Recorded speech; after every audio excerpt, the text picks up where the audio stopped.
Sometimes you have the best of intentions, but you realize later that there's a flaw and you have to fix it. Last month, I built these 2 raised beds, but then I realized I should do a little research on what materials go into making these products, rather than see if this 10-year-old heat and sun-baked plywood is fully out of the chemicals that make it plywood. And similarly for the OSB board, we are deconstructing these raised beds to put in some 6mm plastic we had left over from another project. To do this, I made sure the soil had a better chance at staying in place by watering the night before. While I normally have the irrigation grids pointing towards the center of the grids, which also keeps less water from the raised bed structure, in this case, I moved them to point closer down so that all the soil along the sides of the bed were getting wet and hopefully stick together from the moisture as well as the additional weight. As a rule, I only water in the mornings to keep down the other problems that come from watering at night, so this was an exception. The first thing we did in the morning was take off our irrigation system. Next, I moved the moisture mulch towards the center of the bed and removed some of the dirt from the side of the raised beds. I was careful to work around some of the plants that we already had in place. The next step was securing both ends of the bed with a 2x4 overhead. This way, the short sides will be less likely to come apart when the sideboard is removed. As you can see here, it didn't really work out that we could drill into the 2 4x4 posts. Sometimes you just have to get creative and roll with it, so one end ended up being on the 2x4s on the end. The pre-soak, removal of some dirt, and securing the ends with other support are all steps to hopefully keep the soil in place rather than creating an avalanche when taking off the sides. It ended up working out really well, and we did not have any soil fallout. That was a relief. The little bit of soil that you saw moving is the small amount that fell behind the weed block when I was putting the soil in place initially. Next, we placed the 6mm plastic over the side without cutting it down, and then put it back in place.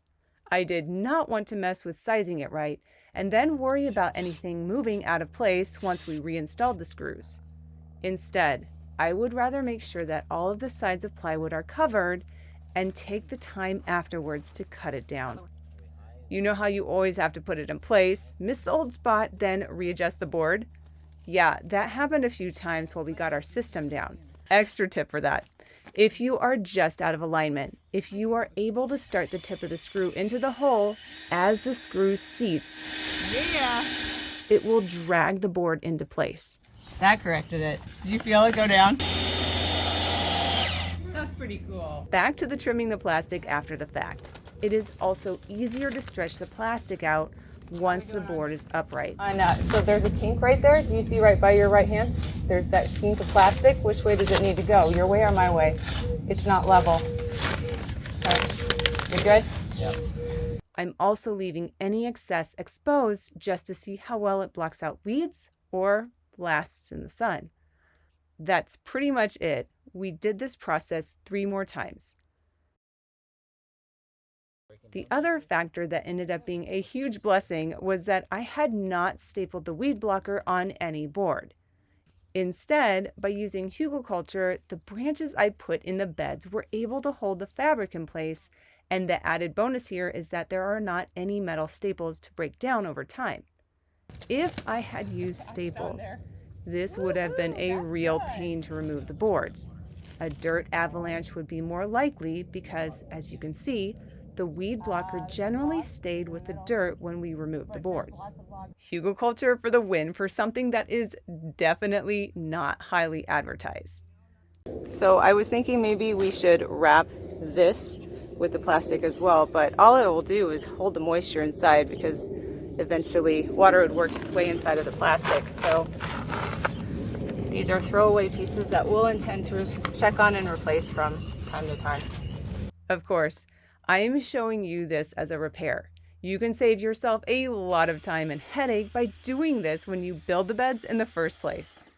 You might ask if plastic is much better health-wise. When exposed, probably not. But when it's out of the sun, I'm venturing it leaches less in the soil than plywood and OSB. You have to make some choices and take personal ownership when choosing any material to make a raised bed. I have put links in the description to some of the research I did when deciding on the best course of action to make this repair to the raised beds. In the next video, I will be going over exactly how I built these raised beds so that if you are building a similar design, your build will be faster and easier.